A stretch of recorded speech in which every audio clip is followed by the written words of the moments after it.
Well, thanks for meeting with us today, Randy. First of all, explain to folks what your political philosophy is. My political philosophy? Well, really what it's about is people ask me, why would you do this? Why would you get in this race? It's an open race. It's an opportunity for me to give back to my community. I've spent the last 40 years of my life serving in every capacity possible in our Hidalgo County area, all the way from MEDC to the Texas Department of Transportation to today serving as chairman of our toll road. And we just turned dirt on that road last Tuesday, and it's an opportunity that I've got to go to Washington, D.C. and represent our district with what I do best. I get things done. I'm a leader. Are you conservative? Are you liberal? Are you moderate, classical liberal, progressive liberal? What would you say that you are? Going to put a label on us, yeah.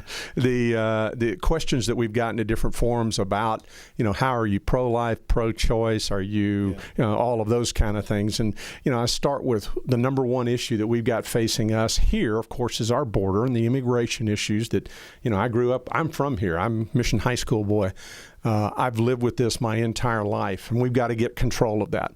Those issues are not, I don't think you can label, R's and D's and conservatives and liberals. Those are hometown events that we've all got here. When we get together in our district, it's about what do we do for our district economically, the jobs. Those are the ones that I've been passionate about. So from a label standpoint, I'm probably more conservative. I probably fit within that realm, but when they get off on women's rights and issues, I'm pretty good on those. You mentioned the immigration issue and securing the border here in South Texas. Is it safe to say that that would be at the top of your list of things that need to get done around here? The number one issue for us here in the Rio Grande Valley and all up and down the border with the United States is we've got to secure the border. We have not allowed our Border Patrol customs agents to really do their job. We've argued about the fence and where it's over there, and it's obviously not working because we've still got lots of traffic coming through.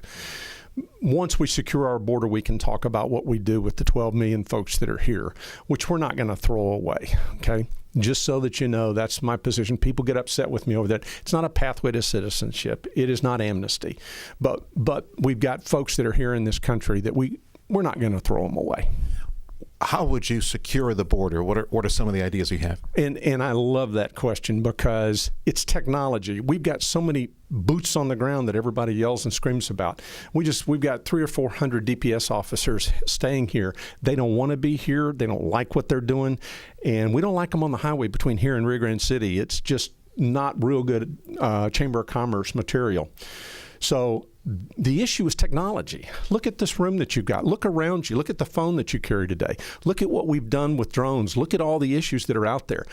We've got enough technology with the millenniums running around here, the geeks and nerds of the world. Come on, guys. We can fix this. It's not about, gun-carrying DPS officers and our National Border Patrol. Yeah, biggest challenge with millennials is to try to get them to work. They got the technology. You got to put them to work, though. Listen, I need to ask you about another hot-button issue, the issue of abortion. I know it's come up at forums. Tell me your position. So people have asked me, are you pro-choice or pro-life? And I asked the question. I've got a 14-year-old young lady walks into my clinic, and I tell her, let me talk to you about your pregnancy. I want the chance to, and every one of us in our community want the chance to give her an opportunity. Let's get that baby born. But I'm going to tell you, at the end of the day, when that young lady says, Randy, I'm not going to go through with this, you nor I nor the United States federal government are going to stop her with doing that. So the clinics are there. Okay, is that pro-choice or is that pro-life? You tell me. Is there a better way to address the issue of life for the unborn? Because that seems to be a continuing argument for many folks in the religious community, and even here at the diocese, they want protection for the unborn. Oh, we all do. I mean, there's not a person on the planet that likes the word abortion. There's not one. Okay, you can't walk into a room. So the issue is we failed that 14-year-old that I talked about when she was 13. We failed in not guiding her and giving her the education that she needed. We're not doing that job, okay? We need to get out there and we need to be taking care of our 12s and 13s and 14-year-olds and making sure they understand. Tell folks a little bit more about what you do for a living, about your personal life. Who are you? Okay. Randy Sweeten grew up here in the Rio Grande Valley, went to high school here. I'm a CPA in McAllen for the last 40 years. I've been fighting the IRS for a living, nose to nose and toe to toe with the IRS. I like it, and I'm really good at it. Okay, so But you don't like the IRS. I love the IRS. Would you abolish it if given the chance? Sergio, no, because you and I pay taxes. I understand. Well, nothing wrong with paying taxes. Go to a different taxing system. Okay. You know, Mexico's got 5 levels of taxation over them. Extremely familiar with value-added taxes and every payroll tax you could conceive of.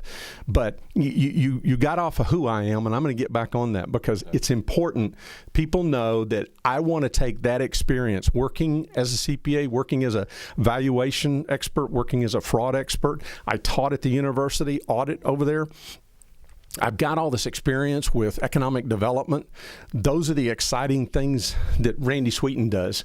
And I want to take this to Washington, D.C. Randy Sweeten is running as a Democrat. Why as a Democrat?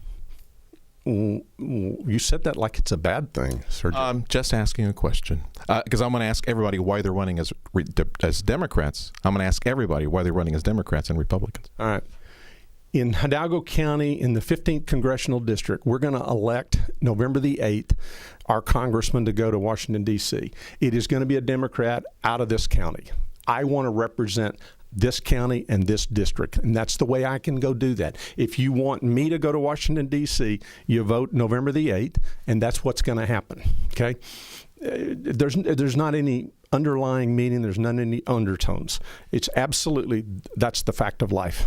Final minute. What do you want folks to know about you? Randy Sweeten wants a opportunity. I want the opportunity to go to Washington, D.C. I want to represent our congressional district. I've got the experience, the leadership skills. I'm currently working on our toll road, which, folks, I'd like to take credit for all of that, but we've got a phenomenal Hidalgo County group of people, from our county commissioners to our board of directors, that have put all this together. All of my predecessors that are there. Just so you know, an economic development like that will generate 11,000 jobs over its lifetime in Hidalgo County. Plus, it's going to give us relief from that god-awful interchange that we've got. Those are the skills that I want folks to know, that I can go to Washington, D.C. I can work across party lines. I've done it in Austin, and I've done it in D.C. Randy, thanks for meeting with us today. Okay, good luck to you. Thanks. Thank you.